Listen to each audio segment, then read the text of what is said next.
Jadi topik ini tadi kalau Pak Agus sampaikan langsung ke teknisnya ya.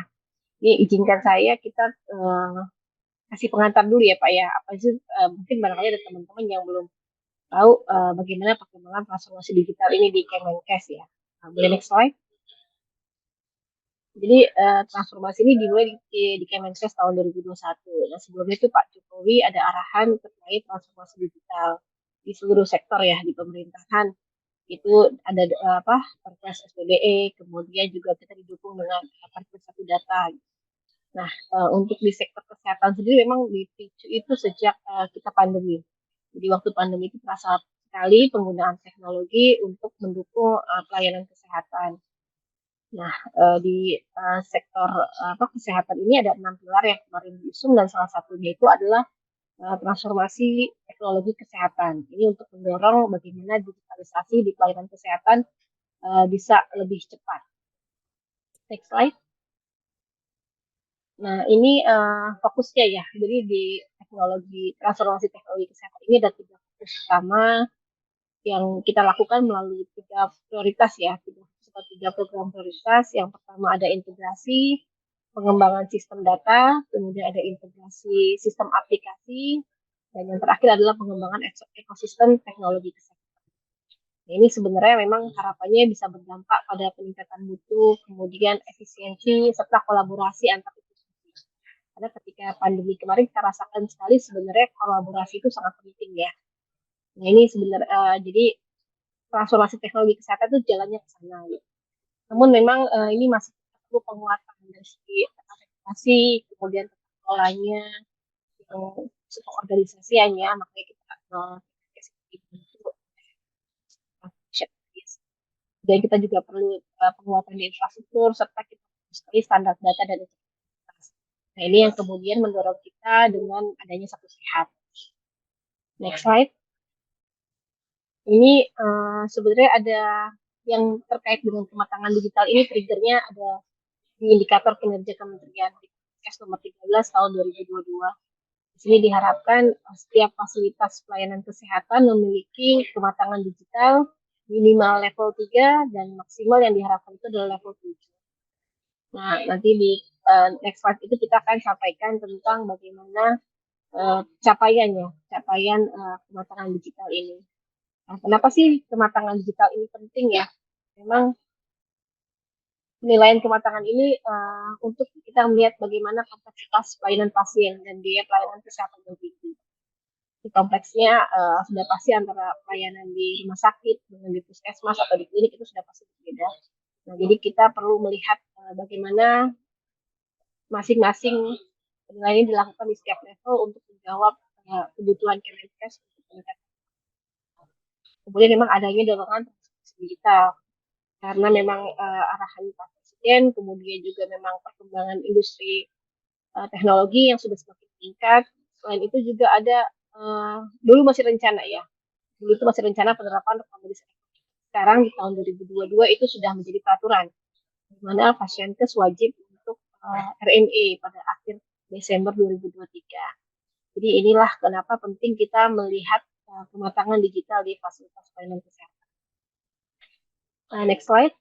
Ini kalau Bapak Ibu pengen tahu ya, apa sih sebenarnya kematangan digital itu? Jadi sebenarnya kematangan digital itu didefinisikan sebagai upaya kita untuk menilai sejauh mana pemanfaatan sistem digital atau teknologi informasi dan komunikasi ya TIK ya untuk mendukung pelayanan medis secara lebih baik, untuk meningkatkan mutu pelayanan dan kepuasan pasien.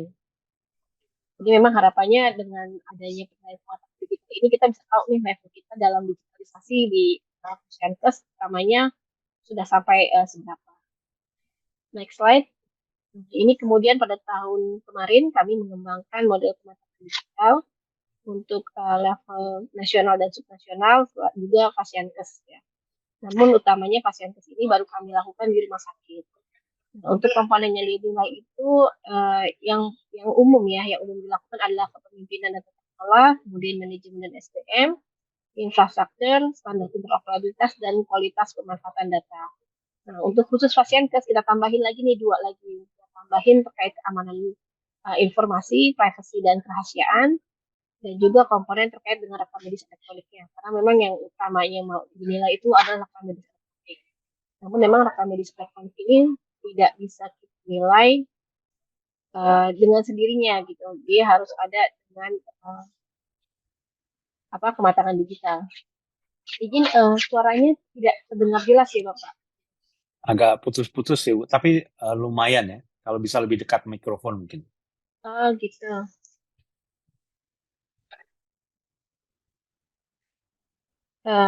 Next slide.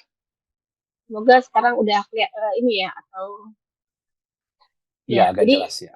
ya tingkatan kematangan digital di Indonesia itu atau yang bisa kita sebut itu makro ya.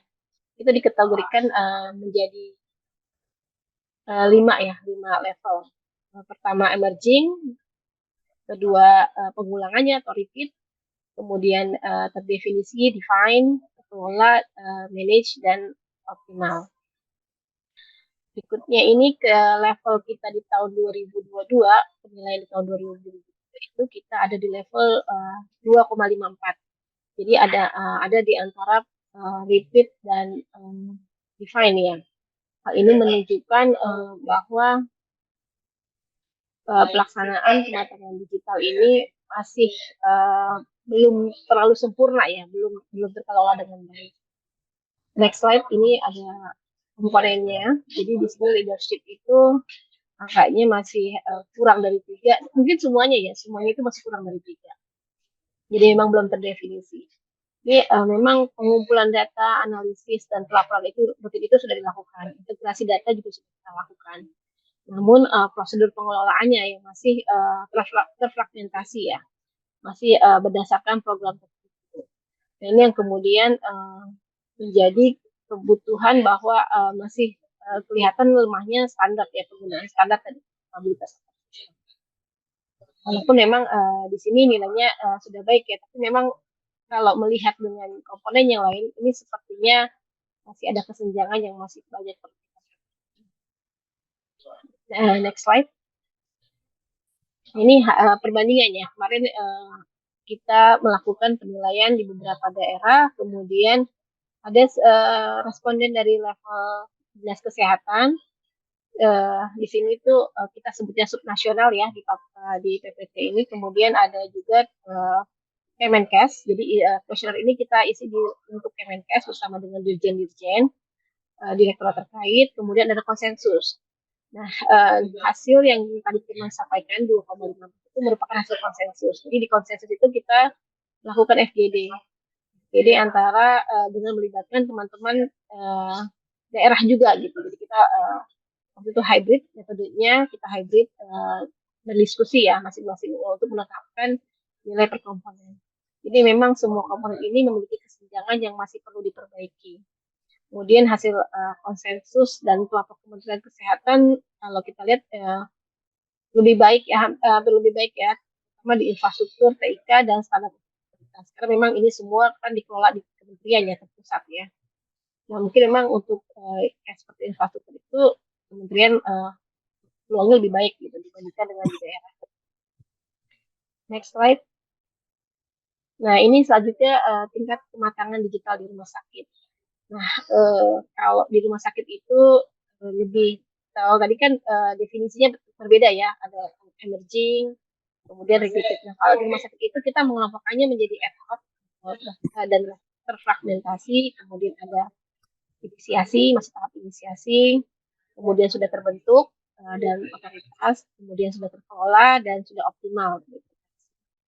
Nah, waktu tahun 2022 dari 3.000 rumah sakit, kebetulan ada 1.000 yang sudah melakukan pengisian dan sekitar 900-an ya, 900-an rumah sakit yang datanya bisa diolah karena keterisiannya 80%, itu mereka berada di level 3. Jadi tingkat kematangan digital di rumah sakit di tahun 2022 itu baru mencapai level 3. Nah, next slide. Ini kurang lebih gambaran jaring laba-labanya ya. Bagaimana jaring laba-laba tingkat kematangan ini kalau di dalam per komponen. Jadi kalau Bapak Ibu lihat di sini nilai yang paling rendah itu ada di data analitik ya, atau kita sebut big data. Jadi implementasi big data di rumah sakit itu masih sangat rendah. Kemudian yang paling tinggi itu bisa kita bilang adalah komponen terkait dengan uh, sistem informasi dan infrastruktur. Nah, ini 3,13 ya. Karena memang ini sebenarnya pertanyaan ini banyak mengacu kepada SIM RS.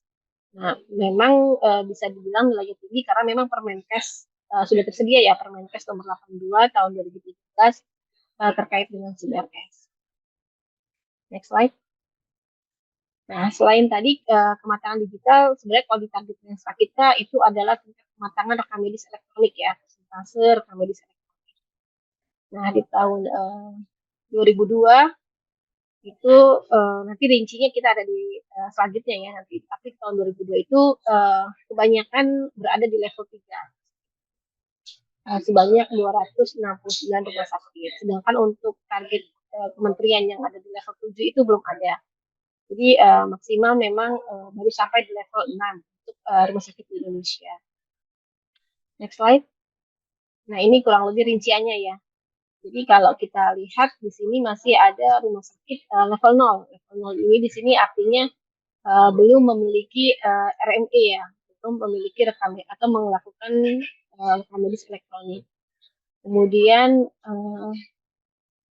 sini ada juga yang level 4, level 5, level 6. Ketika kami menghitung ya untuk melaporkan capaian level 6 ini kita sampaikan di level 3. Jadi semua rumah sakit yang berada di level 4, 5, dan 6 itu kita masih masukkan ke kategori di level 3. Jadi untuk laporan kami ini kami jumlahkan ya.